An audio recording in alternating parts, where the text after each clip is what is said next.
in the comments, please. So yeah, hope you guys are doing well. Spring is creeping in here up on the northern hemisphere. Hi Miko. Hello Jim. How's it going? Hope you are well. And yeah, so today I have this little tarantula here, Sage. And if you joined us last week, you saw that Sage got to eat a little moth right there on the broadcast, which was a lot of fun. And today we're going to talk about this little tarantula, which comes from Brazil, and it's actually a rather recently identified tarantula. It was identified in 2009, so really recently. I'm also going to give a little shout out to say that this evening I'll be hopping over onto, let me put this away. Okay. This evening I'll be joining Jim as a guest on his broadcast at 11 p.m. Eastern time, so come on over for more fun this evening. If you don't already follow Jim too, make sure you follow so you can get that notification when his show occurs. And thanks for having me and looking forward to joining you today, Jim. Hope you guys are all well. Hello, David. Hi, Pablo. Hello, David Howden and Lee and Brad. Hope you guys are doing well. And Corinder and David over on Twitch. Yeah, I'm getting a little more familiar with Twitch bit by bit. So I think I was able to change the live notification, which I need to do every time I broadcast from here, because I don't think that Haps can control the notification that goes out, but it can control the title, which is pretty cool. Uh-oh, David Howden says completely frozen here. Yeah, Sage the Spider. So we briefly considered some names, and I shared that, you can see her legs kind of, it's a little fuzzy. I shared that I like to name my spiders choosing spices, and it's a little tricky because sometimes it's fun to do it based on the colors that they are, and this one is very blue and green, has some red too. I'll show you a little better in a moment, but for now I'm just going to leave her like this because she's a pretty skittish tarantula. She's not like my other tarantulas, which are red rumps and or the Chilean rose hair, which I hold rather frequently on broadcasts, but not too frequently because it can be tiring for them. I give them breaks. But this one is definitely a little more quick, and that makes it a bit more of a dangerous situation for both me and for the tarantula, because I don't want her to run to a place where I can't reach her, or like run off a surface, which can be super dangerous and lethal even to tarantulas. So yeah, it looks good over there. Frozen, then I reset, and now better. Interesting. Wait, how did you reset? Did you leave and then come back in? Very curious to know. I'm just going to close my computer for now and just use my phone for simplicity's sake. Thanks, David. Okay, so today for the award. Thanks, Pablo. I appreciate you too. Okay, so here's the new terrarium that I recently bought for Sage the tarantula. And Sage is actually no, I wanted to use my computer to share some images with you guys, actually. So let me open my computer back up so I can send those out to you. Okay, so Sage is a Brazilian blue dwarf tarantula. That's the common name. And the scientific name is, I set it up through the notifers. So let me push it to the program, which is Dolichothele diamantinensis. I didn't practice saying that before the broadcast, and you can tell probably. But so that's the name of it, and it's named after the city. The scientific epithet, that second part of the scientific name, is the name of the city where this tarantula was found and discovered by the scientists back in 2009. And then here is a map with the location in Brazil of where the spider, of that city in Brazil where the spiders, that area where the spiders were found, this species. It's a really beautiful species. It's also sometimes called the Dwarf green bottle blue tarantula, which is a really brightly blue and green colored tarantula. This one's small but has similar brilliant coloration under the right light, and also when you get it outside of its webbing, because that webbing, as you can see, really clouds up the view. Hi John, how's it going? Pablo said just a quick refresh. It wasn't on your end, Isa. Okay, thanks Pablo. Good to know. Cool. Yeah, so I'm gonna put the map away so get the full screen back, and then I'll show you the elements of what's going into rehousing our dear friend Sage. Okay, so as you can guess from this enclosure here, which currently I have her in a jar. When tarantulas are small, you keep them in small containers too, because then it's easier to manage food and make sure they find their food, and also helps with managing humidity and other things like that. So as you can tell, they like to web a lot. And then also on the top here, I have what is an old pillowcase cover. They work really well for allowing air exchange, but also preventing like flies maybe from flying in, or the spider from escaping. So pillow sheets are great. All right, so here we have the container over here. Hi Yassine, how's it going? And yes, David posted the scientific name in the chat, so thank you. That's the scientific name. Yeah, and this is a spider that I got as a gift from my spider biology professor for my wedding. It was a wedding gift. All right, here's the container. I already put some substrate in the bottom of it. Substrate's very important. It helps with regulation of moisture. And then I also have here with me extra substrate if I decide that I want to put more in there. I have a bunch of sticks that we'll put in there as anchor points for the spider, because that way when I put sticks in here, the spider can use the edges and the points of the sticks to structure the web. And it's actually helpful when that happens to have the web on the branches and sticks rather than on the side of the container. So I also have a little water dish that I'm going to put in there too. And before I put it in, I do need to rinse it out because I borrowed this from Saffron, my other tarantula's cage, and gave Saffron a larger water dish.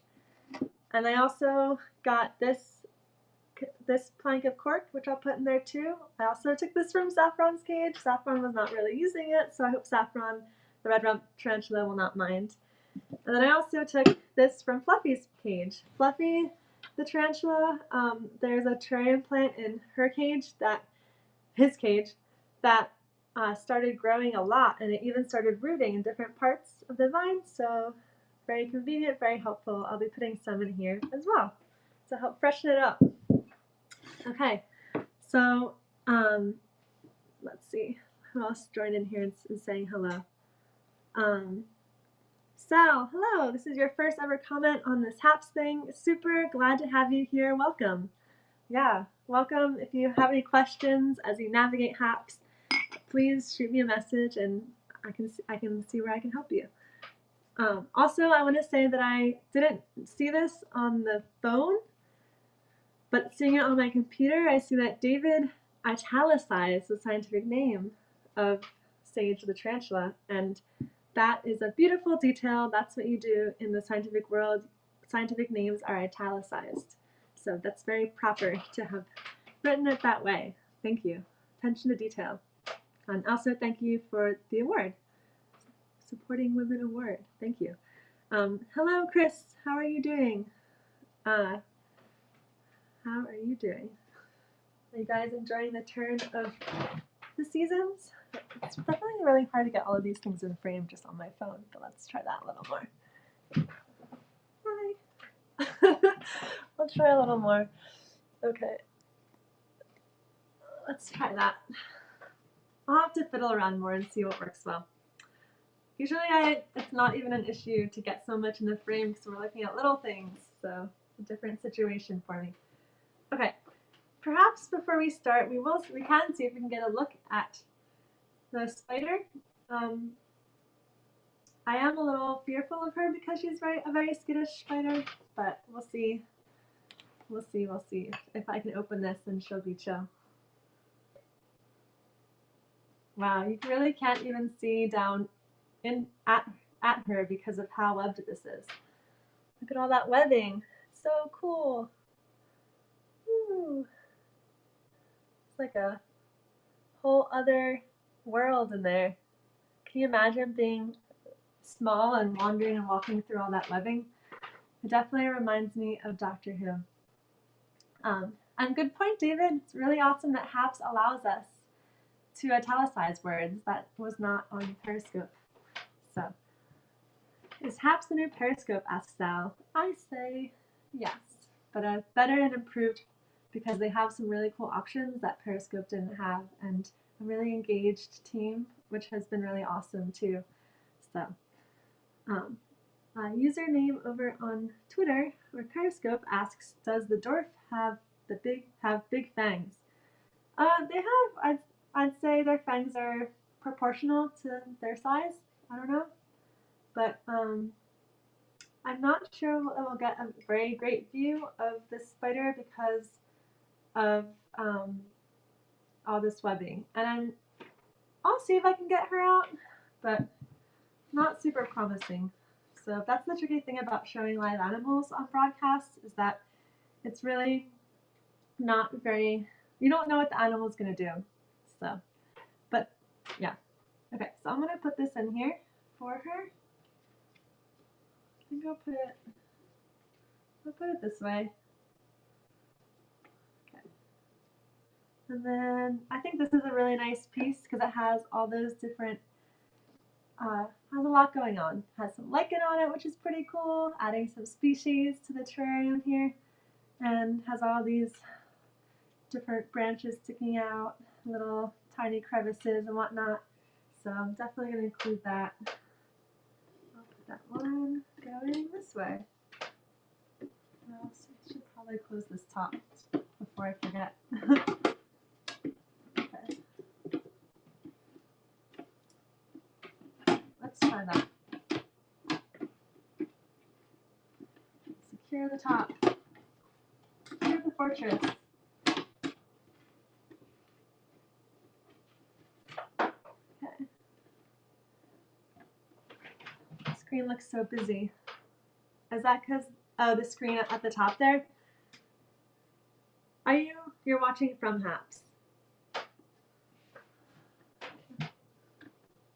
Wait, something's sticking out here. I'm not letting me put this down.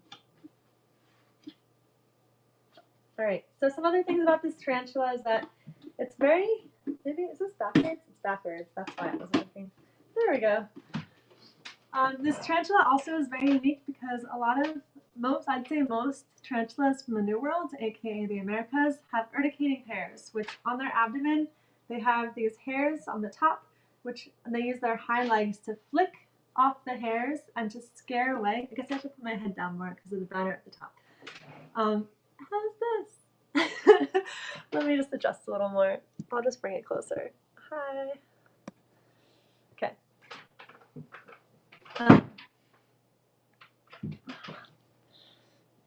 Okay. They have these urticating hairs which they fling off their abdomen, and it gets stuck in the skin of whatever's bothering them. And so my other tarantulas, the Chilean rosehair, saffron and cayenne, the Mexican red rumps, they both have urticating hairs, and they've definitely used them on me. And that's also why you never want to, among many other reasons, why you never want to kiss a tarantula, because you'll get a mouthful of urticating hairs potentially. But these don't have that. I don't know why, but they don't, and that's pretty unusual. Daryl says, hi from Kentucky. My grandkids love watching you. I'll hate to see this end March 31st. Daryl, it doesn't need to end. It will continue over on HAPS TV. I'm also multicasting right now over onto four platforms, which is what's cool about HAPS. So right now I'm broadcasting on HAPS, so I really invite you to come on over and join. but then I'm also broadcasting at the same time to Facebook, which I have a Facebook page. If you guys want to go check it out, you can. It's Bug Ambassador, and that's where this is going. So hello, anyone who's watching from that page. Although I don't really promote that page or like try to grow it or anything like that, but I do, because I can, stream these over to that page. So maybe that's easy for you. And then it also goes over to YouTube and then also to Twitch right now. That's a new added capability that the HAPS team released a couple weeks ago. And also to Twitter. So, and Periscope, which is how you're watching now. So please, please stay in touch and join us over there. Hi, Abyss. So I'm going to push to the program the notifier again so you guys can see the name of the tarantula that we're looking at today. Hi, Asha. How are you doing today? Is it getting warm over there?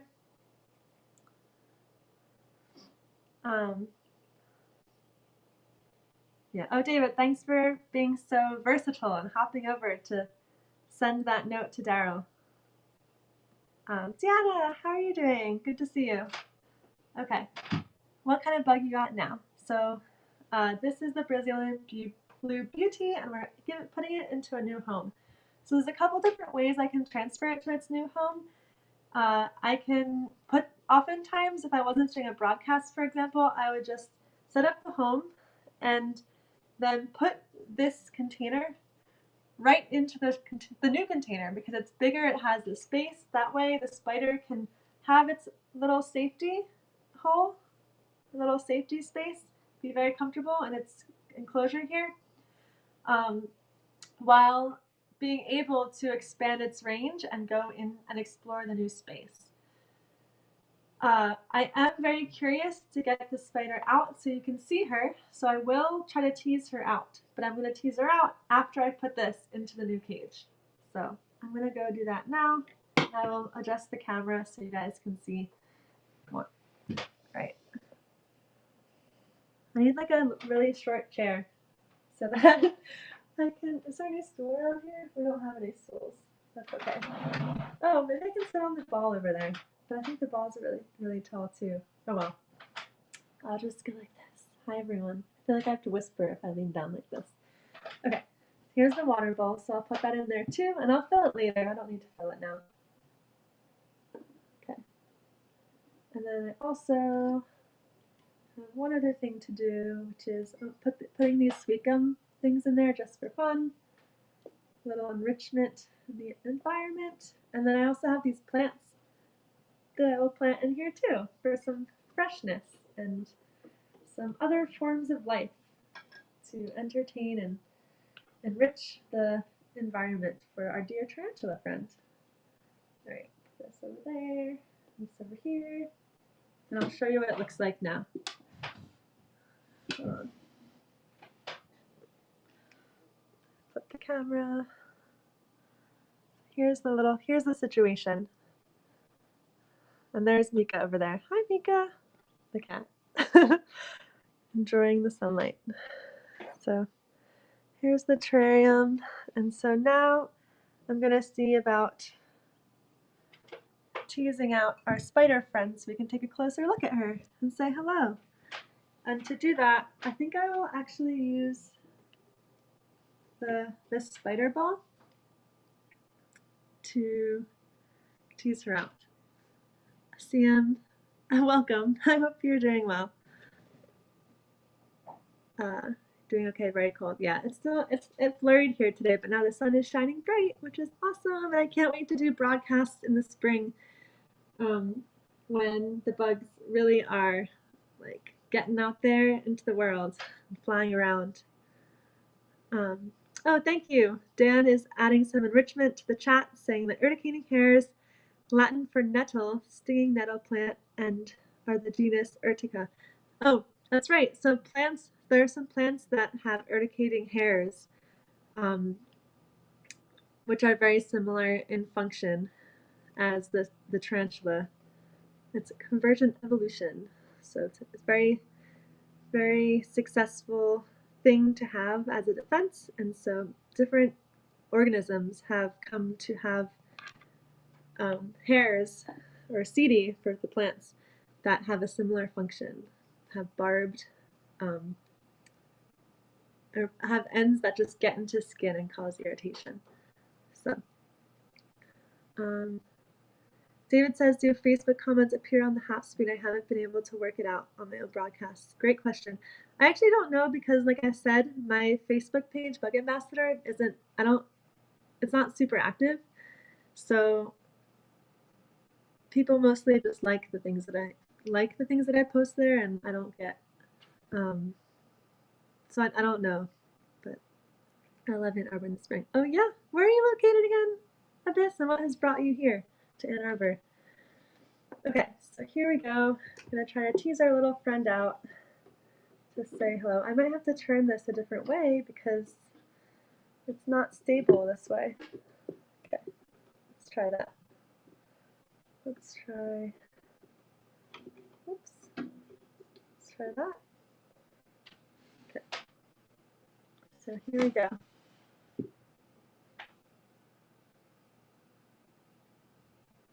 But I feel like she's just gonna be scared because of how much I've been holding her this whole broadcast, rather than tempted. I don't know. There she is. Oh, there she is. She was curious. She is an aggressive little spider. Hello. I'm definitely a little nervous too, but let's see if I can get her all the way out. Whoa, she's intense. Okay, there she is, guys. I do need a bright light to shine on her to really show her to you. One moment. Georgia, Yes. can I borrow your light on your phone, maybe? Yes. I think that would be enough of a light, unless you have another sort of flashlight or something. But I think that would be enough to bring out the colors. I'm just looking for my phone. Oh, okay. Thank you. Here. Yeah. Thank you, Georgia. Wait. Here, I can hold it too. Okay. If you don't mind. Yeah. So you can kind of see the blues and the greens on her body. There we go. A little Brazilian dwarf beauty friend, who we teased out, and she came out very aggressively. But now I'm going to put her in her new home, and hopefully she enjoys it. We'll check back up on her in the future. All right, thank you, Georgia. Fun. Oh, David says, thought I'd try and answer my own question by posting a comment on the Facebook page. Will it show up on Haps? The answer is yes. Hello, Swift Beats. How are you doing?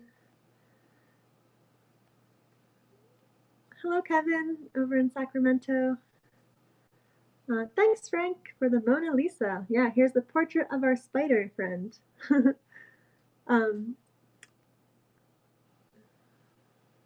Exodus says, I've lived there for over 5 years. Oh, wow, one of my favorite places in the world. Well, please tell me all the cool spots, because I'm new. Hello, John Kenneth. Long time no chat. Hope you're doing well.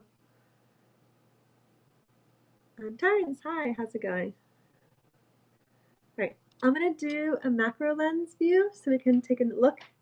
That's one reason why I wanted to do this broadcast on my phone, not my computer, so I'd have that mobility to switch. But one day I'll figure out how to connect my macro camera and use that lens to look at these critters, but I haven't gotten there yet. Okay, wait, someone's eating ice cream? What kind of ice cream? Yummy. Okay. Hopefully she won't. Oh no, she's retreating. Stay there, stay there, stay there. I'll try to scare her back out. Come here. Here, I ought to get. Whoa, she really attacked it this time.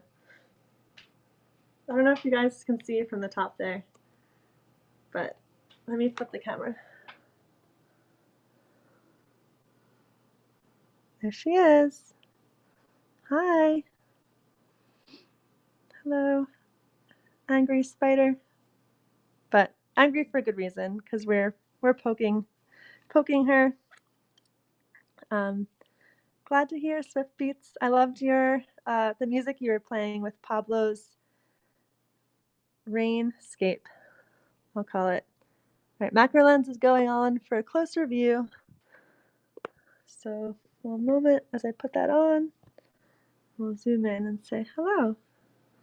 There she is. I would say her chelicera are pretty small. Georgia, can I borrow your phone again, please? Now that we're up close here. It's a cool, different view. You can see all her legs. You can see her little eye cluster. Thank you. Thanks. Cool. Oops. You can see the blue on her abdomen. And I bet you, oh, I'm getting a little far away, so it got blurry, but now we're close again. I bet you when I move her into the new cage, she's going to molt again. She won't get too much bigger than what she is right now because she is a dwarf species. But let's also, if you guys want to, we could try feeding her and see how that goes because that can be a lot of fun. I know. So, hi Kim, how's it going? Yeah, she looks very fuzzy. If only I could pet her, but I don't trust that she would like that. Yeah, so hope that you like your new container. All right. Oh, and then off she goes. Okay, where'd she go? Did she go back down? Yeah, she ran back down.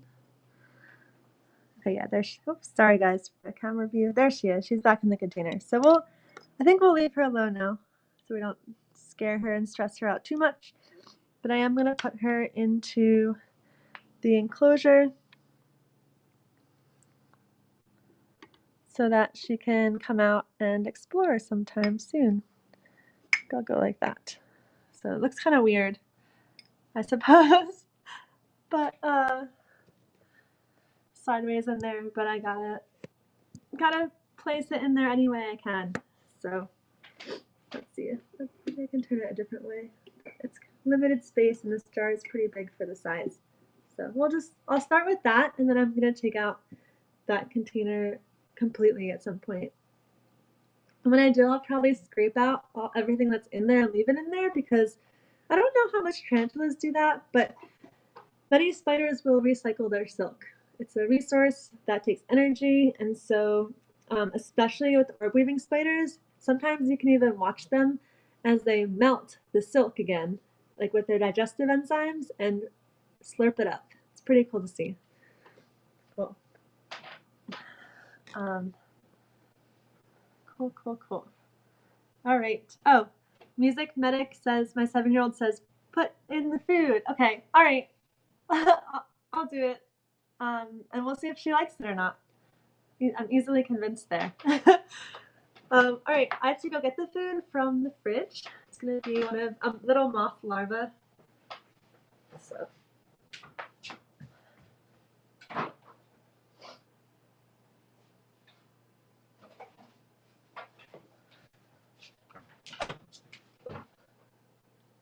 Hi. Okay. So the other week we looked at waxworm moths and still have a bunch of them, and we'll see if Sage wants to eat one. She may or may not. So we shall see. Hello, indoor smokers. Okay. Flipping the camera again. So there's the food. I'm just going to plop it right on top. And we'll see what happens. So she might not be hungry, but we'll see.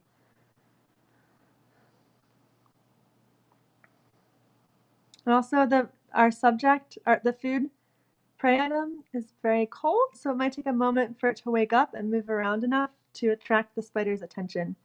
But maybe what I can do is poke it a little bit with this. And we'll see what happens. Abyss says, I could hardly suggest a cooler place to hang out in Ann Arbor any more than Vermont could, although I'd ask you to give U of M North Campus a try because it's not as dull of a place as most people would have you think. Okay. I don't know where that is, but I'll look it up. Is the larva alive? The larva is alive, but it's cold because it was in the refrigerator. So today's food is last week's special guest. Yeah. Dan says this is so cool. Thanks. Yeah, super. Yeah. Um, hopefully, hopefully she'll come out. Where is she? But also the food's not moving once again, so they like their food moving. They really rely on the stimulation of the vibrations of their food to come out and attack. Hello, Brett. How are you doing? Are you watching? Curious, are you watching from Periscope or from Twitter? I'm very curious about that because, especially with the transition of Periscope being fully absorbed and by Twitter, I'm very curious to know how many people, I'm guessing most people who are commenting with the Twitter, who have the Twitter little sign next to them are coming from Periscope, but I don't really know. Hello, Kristen. How are you doing? We're trying to lure up a Brazilian dwarf beauty tarantula. That's the common name. Using a prey item. We already lured her out by using this. I just kind of poked it to stimulate some sort of prey or small little animal. And now I put in a piece of food, which is not very animated because it's cold. I think it's alive, just very cold. I don't have forceps and I don't feel comfortable picking it up with my fingers to try to warm it up. I could warm it up with my body heat, but I don't want to do that because just in case the spider comes up all of a sudden. But I also don't want to scare the spider into thinking that there's something too large for it up here, because if I poke this with my finger, I think that the spider will pick up the sense that there's a huge animal that might want to eat it rather than a small animal that it can eat, if that makes sense. So Megan says, I'm on the scope, but I'll be moving to Twitter very soon. Cool. Have you considered coming over to Haps, Megan? Oh, and Kristen is on Periscope. Cool. Hello. And Indoor Smokers is watching on Haps. Hello. Doing well. We're being patient and hoping that this caterpillar starts to move a bit to lure up the tarantula, but I don't know if it's gonna happen. Tarantula's right there, and she looks very full. Like you can totally. I'm gonna flip the camera.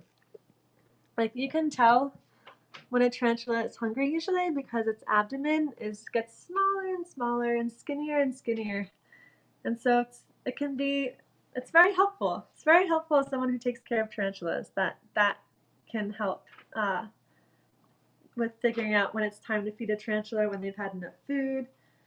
And her abdomen looks pretty big, and I don't think that she'd be able to eat any more food right now, to tell the truth. But you never really know sometimes. So I am gonna actually, looks like there's a hair that fell in here, so I'm gonna pull the hair out. I'm just gonna take it out. I'm taking the risk, guys. To find a more tantalizing prey item, since that one's not moving at all. Let's find a moving caterpillar here. Let's try warming up this one.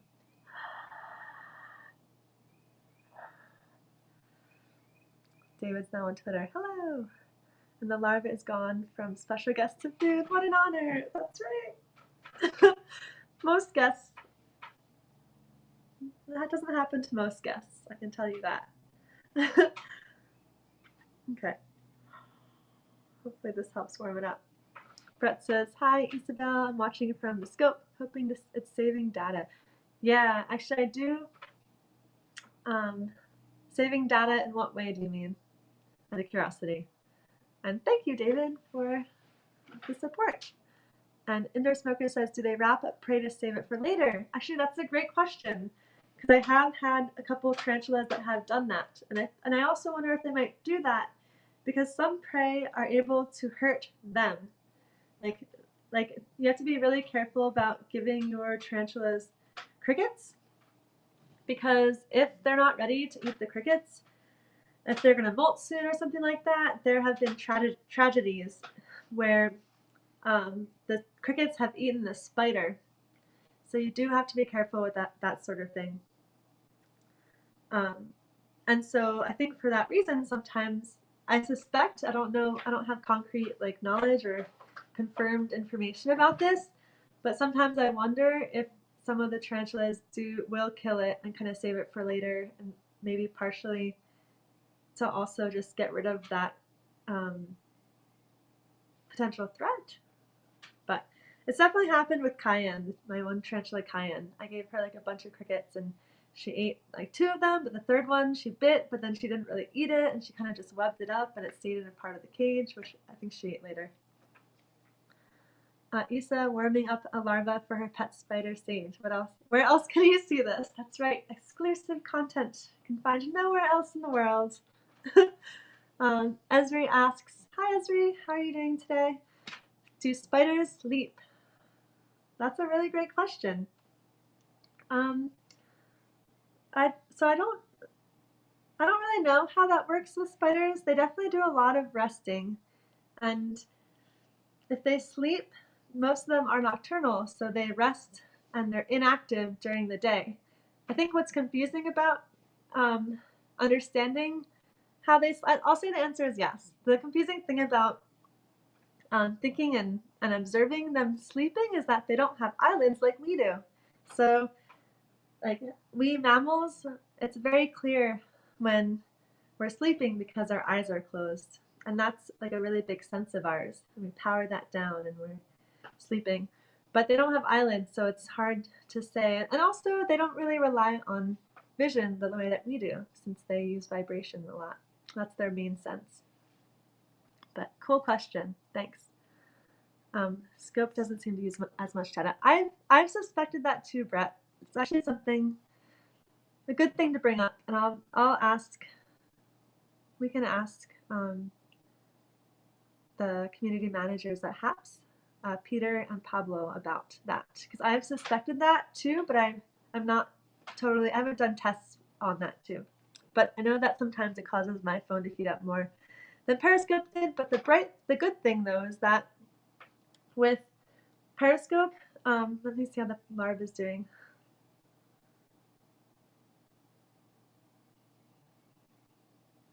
All right, I don't know. Maybe I wonder if I kept them in the refrigerator for too long. Oh, this one's moving a little bit.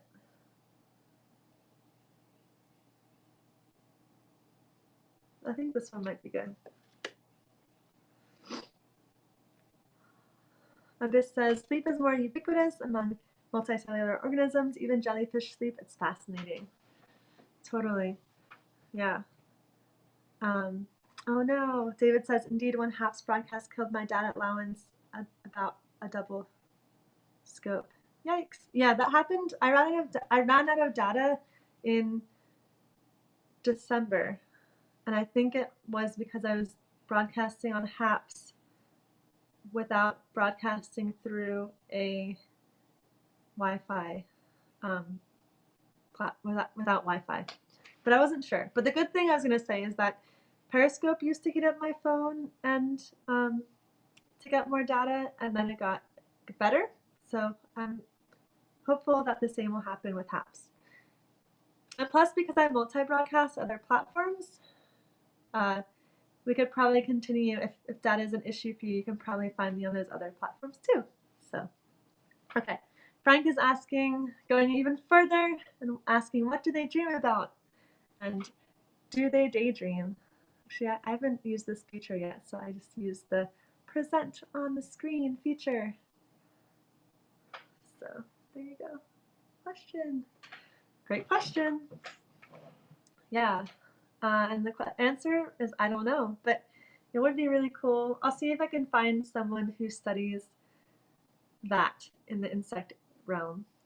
I don't know anybody off the top of my head, but I can tell you guys that I have 2 scientists on board to join us sometime soon. I just have to get them on the schedule. One is Ashley Whiffen, who is over at the Scotland Museum, and she studies carrion beetles. And she's joined us in the chat in the past over on Periscope, and excited to have her live with us soon.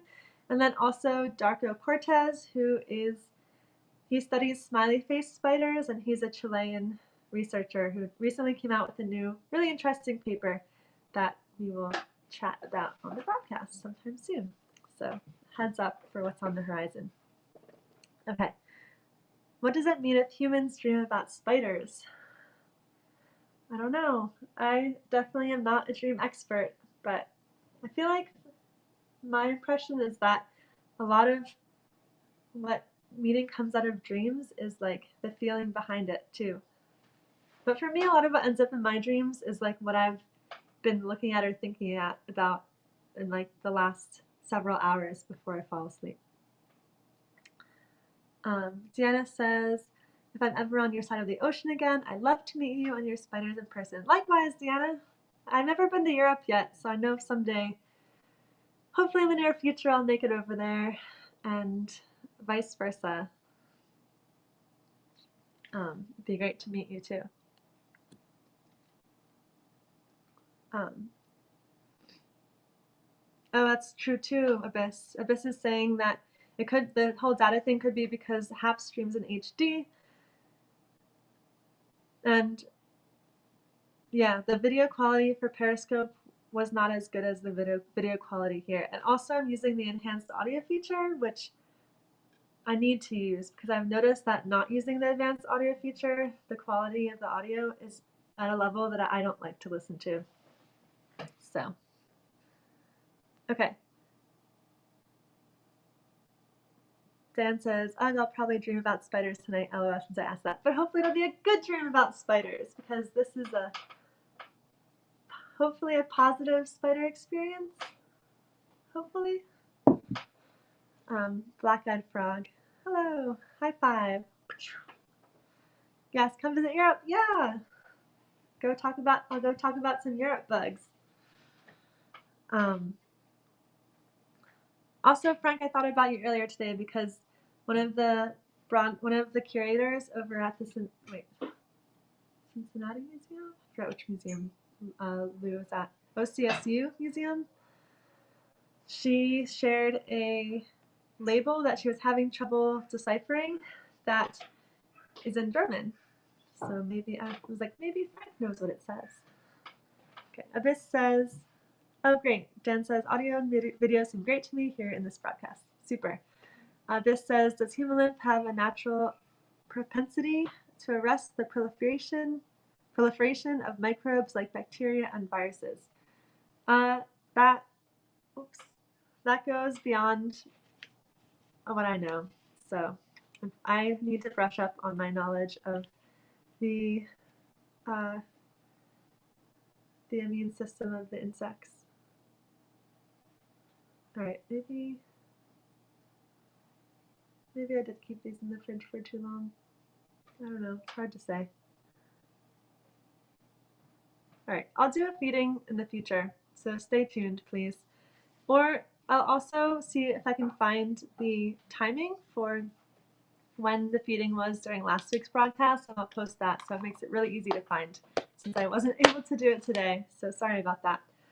Okay, so I'm going to put our little spider friend Sage into the new enclosure, and I'll share updates with how the transfer is doing and how she's enjoying her new space as she starts to explore it. I really hope she likes it, and I'm really excited about the new webbing that's going to pop up from her exploring the new space. So, all right, her jar is in the container, and eventually I will take it out, but for now, this is sort of what it looks like. So, yay, hope that she likes it. Hope the plant grows big and strong. Oh, I need to fix this one part of the plant because the roots are not in the soil, which will not doesn't bode well for the plant. It's not going to get enough water that way. Cool. The swivelly door is a little tricky. Okay. Cool. Oh, thanks, David, for sharing that. Yeah, I have a Patreon, and I'm getting near my goal for getting a dissection scope that streams to Wi-Fi, which I'm really excited about too. And I'm also going to be sending out some stickers to my Patreon shortly once I go buy some envelopes from the store. So if you're interested in supporting me there, hop on board. Okay. Abyss says, I'm going to wrap up the broadcast now. So if you have any other questions, let me know. Let me see if there's anything else I didn't say about the spider. Oh, they got to be full size in 12 to 15 years. Sorry, they get to be full size in about 18 months. So I think she might be full size or very close to it. And then they live to be 12 or 15 years if they're female, and I'm pretty sure she's a female, but I'll feel more confident about that in about a year. But they only live to be 3 years if it's a male.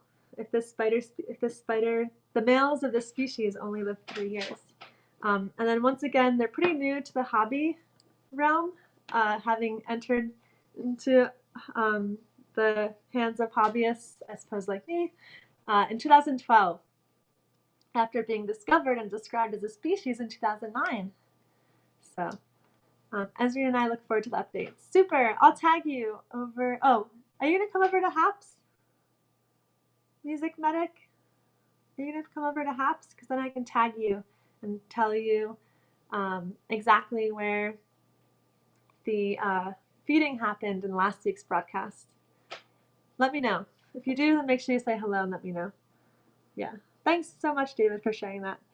And then Exibus says, if you have information on if hemolymph has a type, just like blood, based on antigen and antibody content, I'd appreciate it.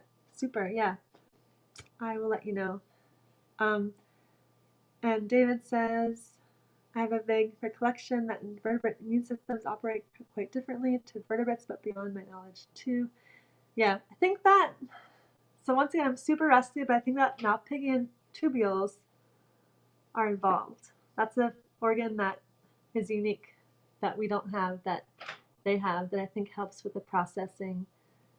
And I think it helps with filtration in their bodies. But once again, I'm super rusty on that. So cool. Thanks, John, for coming by. And thanks, David, so much for sharing those things. Hello to anybody on Twitch. Sometimes I forget that I'm broadcasting on Twitch too, since I'm new to that. And but yeah, thanks, David. Thanks, Danny. Hello, Danny. Thanks, Esri and Music Medic for coming by. Thanks, Abyss and David and Frank and Dan and yeah, thank you, David, for sharing those. And take care, everyone. Have a great week and enjoy the thaw of spring. And actually, I would love it. I'm giving you homework, okay? Your homework is to keep your eye out for an insect. I think most of the people who watch here, I know that some of you guys are in places that are already warm or more subtropical. That's awesome. So especially if you're not, and even if you're in a tropical place, like please participate still. Keep your eye out for an insect as the thaw comes around, and let me know what the first insect of spring is for you that you see outside. So, cheers. Take care, everyone, and see you all soon. Perhaps we need an invertebrate disease expert on Bugscope. Bugs are bound. Yep, totally. I agree. So I'll look around to see what I can find related to that. Found a bug and took some pics. Excellent. And David says, okay, I will. May even broadcast it on HAPS. Yes, if you guys want more insect content, David has been broadcasting on HAPS as well, and it's been really awesome. So, cheers, guys. Wow, it's warm in Texas. Although I know that it snowed recently, too. Okay. Cheers. Have a great week.